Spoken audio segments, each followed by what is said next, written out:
Rahim I am professor Abid Umar from Grip institute Multan. बेटा हम bioenergetics का यूनिट स्टडी कर रहे थे। आज का हमारा जो टॉपिक है वो है लाइट रिएक्शन। देखो बेटा ये जो लाइट रिएक्शन होता है ना इसके बहुत सारे नेम्स हैं। इसको लाइट रिएक्शन भी कहा जाता है, इसको फोटो फास्फोरिलेशन भी कहा जाता है, फोटो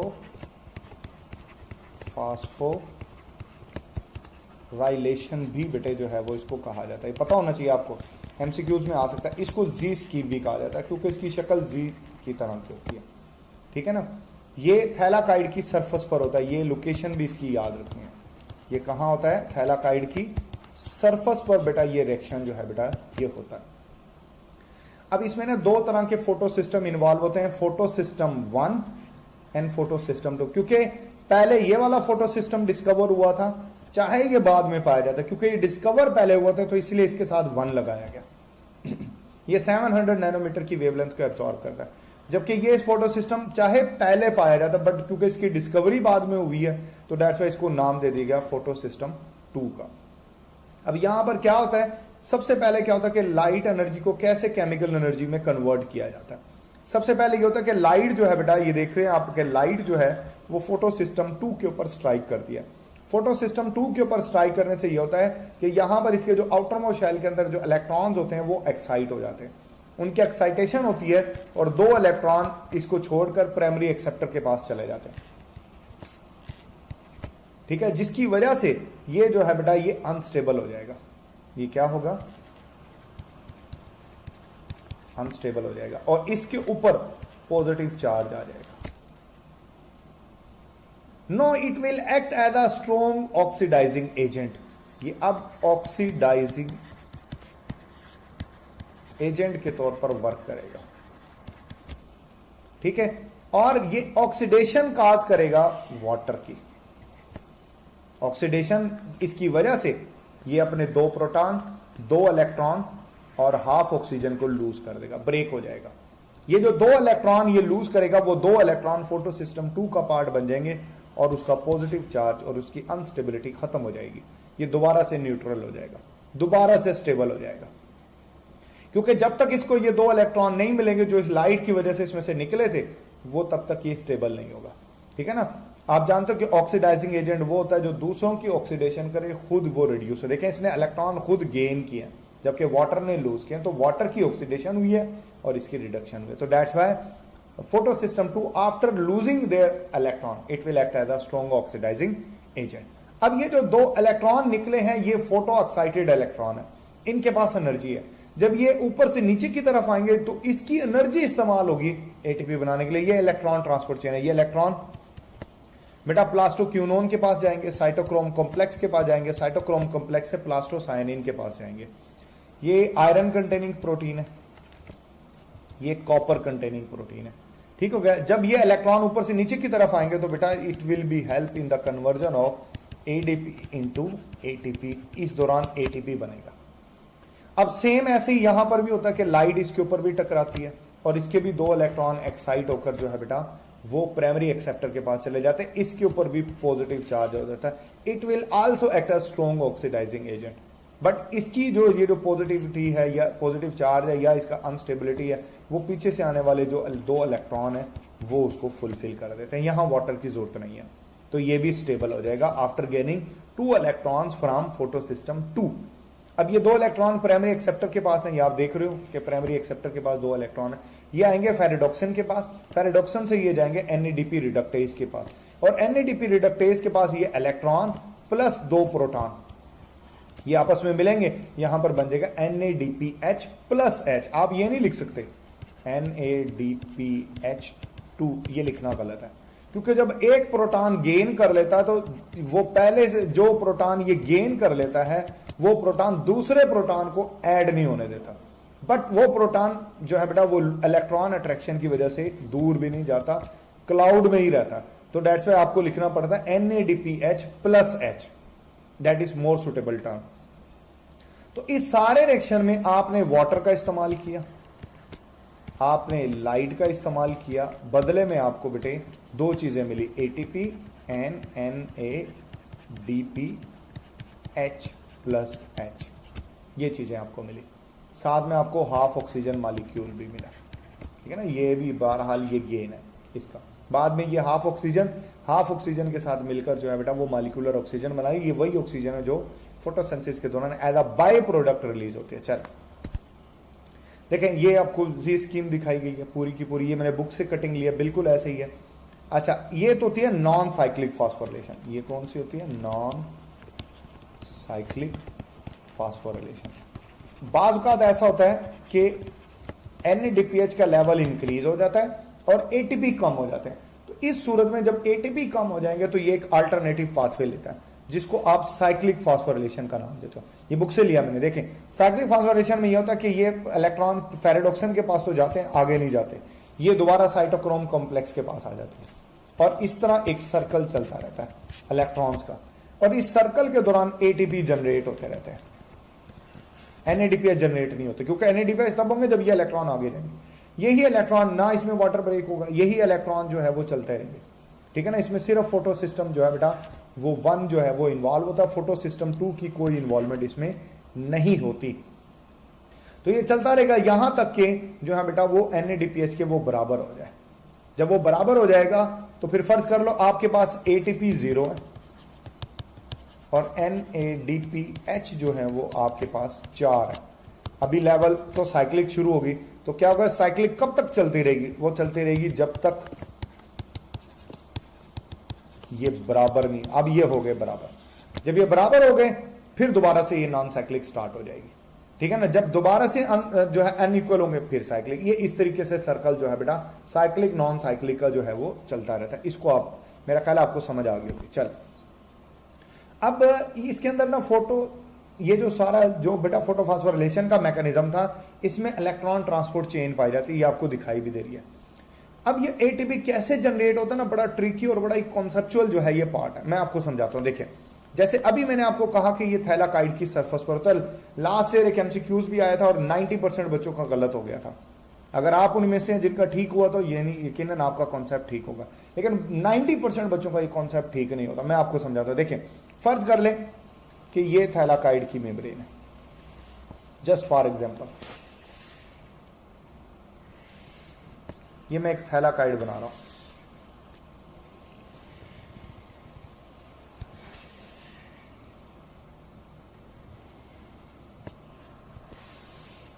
ले जी, ये थैलाकाइड है।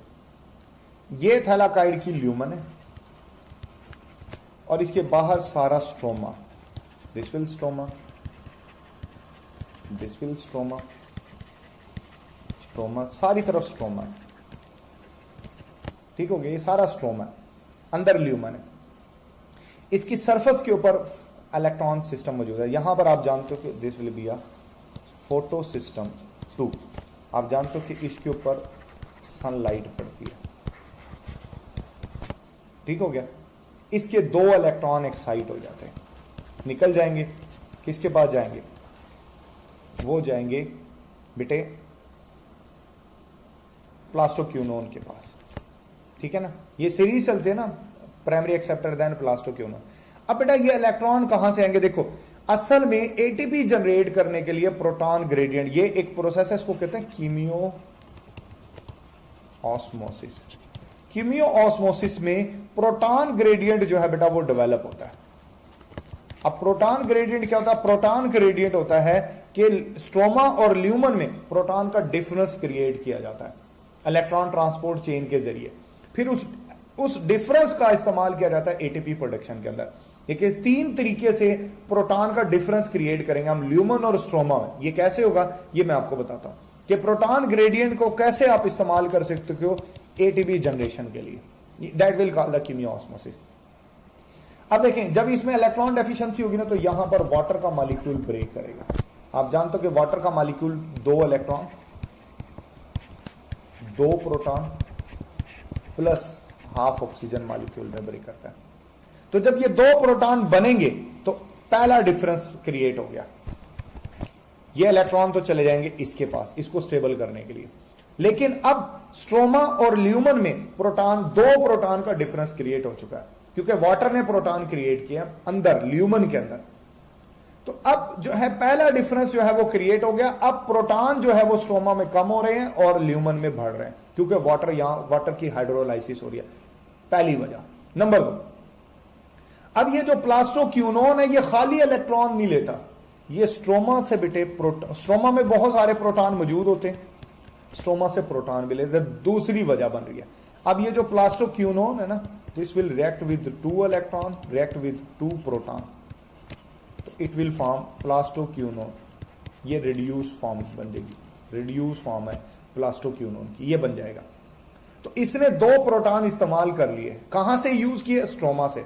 अब यानी प्रोटॉन स्ट्रोमा से और कम होना शुरू हो गया, ल्यूमन में बढ़ रहे हैं, स्ट्रोमा ल्यूमन में प्रोड्यूस हो रहे हैं, स्ट्रोमा के यूज हो रहे हैं। तो अब ये देख लें, इसमें मजीद कम हो गए। यहां पर आगे आ जाता है साइटोक्रोम, ठीक है ना, ये बेटा शिफ्ट हो जाते हैं इलेक्ट्रॉन भी और प्रोटॉन भी प्लास्टोक्यूनोन से साइटोक्रोम को। फिर आ जाएगा प्लास्टोसायनिन। प्लास्टोसायनिन बेटा आगे जो है वो प्लास्टोसायनिन और देन जो है फोटो सिस्टम 1 आ जाता है। अब फोटो सिस्टम 1 को सिर्फ इलेक्ट्रॉन ट्रांसफर होते हैं, जो प्रोटॉन्स होते हैं ना, प्रोटॉन्स वो ल्यूमन में शिफ्ट हो जाते हैं। यानी अब 2 जराए डेवलप हो गए। पहला जरिया कि जो प्लास्टोक्यूनोन ने जो प्रोटॉन को पिक किया था स्ट्रोमा में से, वो प्रोटॉन भी बाद में जो है वो ऑक्सीडेशन रिडक्शन के प्रोसेस के तहत अंदर ल्यूमन में आ गए। यानी स्ट्रोमा वाले 2 प्रोटॉन ल्यूमन में आए, वाटर ने 2 प्रोटॉन जनरेट किए, तो अब स्ट्रोमा के अंदर प्रोटॉन कम हो रहे हैं और जो है बेटा ल्यूमन में प्रोटॉन बढ़ रहे हैं। अब ग्रेडियंट डेवलप हो रहा है, मिकदार का फर्क पैदा हो रहा है, इसी का इस्तेमाल होगा एटीपी जनरेशन में। अब इलेक्ट्रॉन पहुंच चुके हैं फोटो सिस्टम 1 के पास, यहां से फेरेडोक्सिन और एनएडीपी रिडक्टेज के पास ये 2 इलेक्ट्रॉन जाएंगे। तो जब ये 2 इलेक्ट्रॉन जाएंगे तो बेटा ये क्या होंगे, ये कहां पर इस्तेमाल होंगे? ये इस्तेमाल करेगा एनएडीपी। एनएडीपी यहां पर देखो मैं बना रहा हूं, देखिएगा जरा। एनएडीपी जो है बेटा ये 2 इलेक्ट्रॉन प्लस 2 प्रोटॉन इस्तेमाल करेगा। कहां से इस्तेमाल करेगा? स्ट्रोमा से इस्तेमाल करेगा और कन्वर्ट हो जाएगा NADPH प्लस H में। तो मैंने कहा था ना कि 3 जराए से प्रोटॉन का डिफरेंस क्रिएट हम करेंगे। पहला वाटर ल्यूमन में इकट्ठा कर रहा है, दूसरा प्लास्टोक्यूनोन ले रहा है स्ट्रोमा से, साइटोक्रोम डाल देता है जो है बेटा ल्यूमन में, दूसरा, तीसरा proton uses by NADPH। NADPH proton इस्तेमाल कर रहा है, कहां से इस्तेमाल कर रहा है? स्ट्रोमा से यूज कर रहा है। तो स्ट्रोमा में 3 जराए से प्रोटॉन को कम कर दिया गया और ल्यूमन में बढ़ा दिया गया। अब ये डिफरेंस क्रिएट हो गया, यानी ल्यूमन में प्रोटॉन की तादाद बढ़ गई। अब बेटा क्या होगा ये कि यहां पर एक पंप होता है जिसको प्रोटॉन पंप या इसको कहा जाता है ATP synthase enzyme. ATP synthase enzyme अब ये क्या करेगा? ये यहां पर मैंने चैप्टर 4 में भी बताया था, ये होता है F0 और ये होता है F1। ठीक हो गया? तो बेटा क्या होगा कि इसमें से प्रोटॉन निकलेंगे ऐसे, और ये जो जब ये एटीपी सिंथेज एक्टिव होगा तो it will be converted into ADP plus inorganic phosphate into ATP. ये ले जी प्रोटॉन ग्रेडियंट। क्वेश्चन वहां पर आया था कि प्रोटॉन ग्रेडियंट के दौरान प्रोटॉन कहां से कहां मूव करते हैं। आप देखें ना, प्रोटॉन अब मूव कर रहे हैं बेटा ल्यूमन टू स्ट्रोमा। जिसने ल्यूमन टू स्ट्रोमा लिखा था उसका ठीक हो गया था कि ल्यूमन से स्ट्रोमा, जब एटीपी सिंथेसिस के दौरान, कीमियो ऑस्मोसिस के दौरान proton lumen to stroma move करते हैं तो तब एटीपी जो है बेटा वो जनरेट होता है। मेरा ख्याल है मेरी बात है आपको समझ। इस रिएक्शन को कीमियो ऑस्मोसिस कहा जाता है, इसको फोटोफॉस्फोरिलेशन भी कहते हैं। कीमियो ऑस्मोसिस सिर्फ बेटा जो है वो सिर्फ और सिर्फ जो है वो इसमें नहीं होती, क्लोरोप्लास्ट थैलाकाइड के अलावा ये माइटोकॉन्ड्रिया की क्रिस्टी पे भी कीमियो ऑस्मोसिस होती है। उस वक्त वहां पर इसको ऑक्सीडेटिव फास्फोरिलेशन कहते हैं क्योंकि वहां ऑक्सीजन इस्तेमाल होती है। यहां इसको फोटोफॉस्फोरिलेशन कहते हैं क्योंकि यहां पर लाइट इस्तेमाल हुई है। ठीक होगा ना? मेरा ख्याल है ये बात अब आपको बहुत अच्छे से समझ आ गई होगी। हम इस टॉपिक का आखिरी हिस्सा करेंगे बेटा जो कि है डार्क रिएक्शन। फोटो सिस्टम 1 और फोटो सिस्टम 2 का डिफरेंस आपने बेटे पढ़ना है कि फोटो सिस्टम 1 जो होता है ये आउटर सरफेस पर होता है, ये इनर होता है। इसमें फोटोलाइसिस होती है, इसमें फोटोलाइसिस नहीं होती। ये 680 है, ये 700 है। इसमें NADPH जो है बेटा नहीं बनता फोटो सिस्टम में, 1 में बनता है। ठीक है ना। ये साइक्लिक और नॉन साइक्लिक दोनों में हिस्सा डालता है, ये सिर्फ और सिर्फ जो है बेटा ये नॉन साइक्लिक में हिस्सा डालता है। ये डिफरेंस आपने, मैंने यहां पर मेंशन किया, ये डिफरेंस आपने लाजमी ये मेमोराइज करना है, क्योंकि यहां से एमसीक्यूज आ जाता है। साइक्लिक नॉन साइक्लिक का फर्क मैं बता चुका हूं बेटा। साइक्लिक नॉन साइक्लिक के अंदर क्या फर्क होता है, डार्क और लाइट रिएक्शन का फर्क आपने, डार्क रिएक्शन को केल्विन साइकिल भी कहते हैं। अब डार्क रिएक्शन से ये मुराद नहीं कि ये रात में होता ये भी दिन में। डार्क रिएक्शन इसको इसलिए बोलते हैं क्योंकि ये लाइट का इस्तेमाल नहीं करता, ठीक है ना। ये ग्रेना क्लोरोप्लास्ट पर होता है, ये स्ट्रोमा में होता है। इसमें फोटो सिस्टम इन्वॉल्व होते हैं, इसमें फोटो सिस्टम इन्वॉल्व नहीं होते, ठीक है। इसमें फोटोलाइसिस होती है, इसमें फोटोलाइसिस नहीं होती। इसमें एटीपी और एनएडीपीएच बनता है, इसके अंदर जो है बेटा वो यूज होते हैं, इसमें ग्लूकोज बनता है। चले इसको भी देख लेते हैं। देखें सबसे पहला स्टेप, 3 कार्बन डाइऑक्साइड इस्तेमाल होते हैं। बेसिकली ये कार्बन की रिडक्शन होती है, लेकिन क्योंकि inorganic carbon dioxide organic molecule का ये होता है राइबोलोज बिसफॉस्फेट, ये एक 5 कार्बन कंपाउंड है जिसके मॉलिक्यूल की तादाद 3 होती है। 5 कार्बन वाला के 3 मॉलिक्यूल हो तो 15 कार्बन होते हैं, 3 कार्बन डाइऑक्साइड तो टोटल 18 हो गए। तो बेटा पहले तो ये 6 कार्बन कंपाउंड बनते हैं 3, लेकिन वो अनस्टेबल होते हैं, बुक में लिखा है। फिर वो स्टेबल 3 कार्बन कंपाउंड बना लेते हैं, ये 3 कार्बन, लेकिन मॉलिक्यूल की तादाद कितनी है 6। तो 6 मॉलिक्यूल हो 3 कार्बन वाले, तो ये टोटल 18 कार्बन बेटे बन जाते हैं। This will be a 3 फास्फोग्लाइसरेट। 3 फास्फोग्लाइसरेट का मतलब होता है कि इसके तीसरे कार्बन के ऊपर फास्फेट ग्रुप है। 3 फास्फोग्लिसरेट का, सॉरी ये 2 बनेगा, ये 1 बनेगा, ये मतलब। अब 6 मॉलिक्यूल है आपके पास, एक मॉलिक्यूल 1 एटीपी का इस्तेमाल करेगा। इस रिएक्शन को ना पहले वाले को कार्बन फिक्सेशन कहते हैं, क्योंकि इसमें एनवायरमेंटल कार्बन डाइऑक्साइड जो है बेटा वो अब बायोलॉजिकल मॉलिक्यूल का पार्ट बन जाती है, ठीक है ना। तो इसलिए इसको कार्बन फिक्सेशन स्टेप कहते हैं। फिर कार्बन रिडक्शन होती है कि पहले स्टेप में कार्बन रिडक्शन में क्या होता है कि एक मॉलिक्यूल 1 एटीपी को तोड़ के उसका फास्फेट जो है बेटा इनऑर्गेनिक फास्फेट जो है वो इसका हिस्सा बन जाता है। अब ये बन जाता है 3 से 1,3 बिस फास्फोग्लाइसरेट, यानी इसके अब पहले और तीसरे कार्बन के ऊपर फास्फेट ग्रुप अटैच है। तो 6 मॉलिक्यूल है तो 6 एटीपी इस्तेमाल होंगे, तो इसलिए देखो ना ये 6 लगा हुआ, तो 1,3 बिस फास्फोग्लाइसरेट। इसी तरह यहां रिडक्शन होती है, एनएडीपीएच, 6 एनएडीपीएच इस्तेमाल होते हैं। प्रोटॉन और इलेक्ट्रॉन्स और प्रोटॉन ये दोनों इसके साथ मिल जाएंगे, और ये मल्टीपल स्टेप प्रोसेस होता है। ये तब्दील हो जाता है बेटा ग्लिसरल्डिहाइड 3 फास्फेट में, और इनऑर्गेनिक फास्फेट 6 निकल जाएंगे बाहर। ये एक रिडक्टिव प्रोसेस है, इसलिए इसको रिडक्शन फेज भी कहा जाता है। ये जो G3P है ग्लिसरल्डिहाइड 3 फास्फेट, इसके 6 मॉलिक्यूल होते हैं, 6 में से 1 इस्तेमाल हो जाता है बेटा ट्रायोज बनाने में, 5 रह गए वो रीजनरेट हो जाते हैं। ये 3 ये मल्टीपल स्टेप है, ठीक है ना। 3 एटीपी का इस्तेमाल करेगा और रिएक्टिंग सब्सटेंस बनाएंगे, तो दैट वाइज इसको रीजनरेशन स्टेप कहा जाता है, रीजनरेट हो जाता है मॉलिक्यूल। तो एक केल्विन साइकिल जब रन होता है तो आपको बेटे जो है वो एक ट्रायोज देता है, एक ट्रायोज देता है, ठीक है ना। मतलब देखें एक ट्रायोज बनाने में,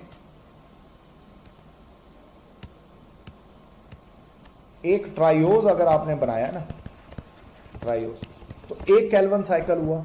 इस 1 केल्विन साइकिल पर आपने 9 एटीपी खर्च किए प्लस 6 एनएडीपीएच यूज हुआ, ये यूज हुए, और एक ट्रायोज बना है सिंगल केल्विन साइकिल में।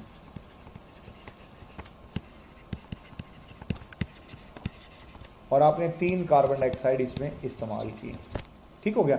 लेकिन अगर आप ग्लूकोज की बात करें तो बेटे 2 केल्विन साइकिल होंगे,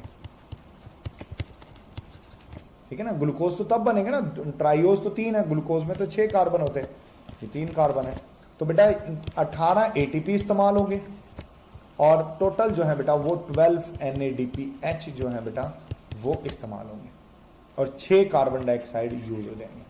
आपने फोटोसिंथेसिस में पढ़ा है, और आपको 1 ग्लूकोज जो है बेटा वो मिल जाएगा। ये आपने बहुत अच्छे से बेटे याद करना है। यहां पर हमारा जो प्लांट वाला हिस्सा है वो बेटे मुकम्मल हो गया है।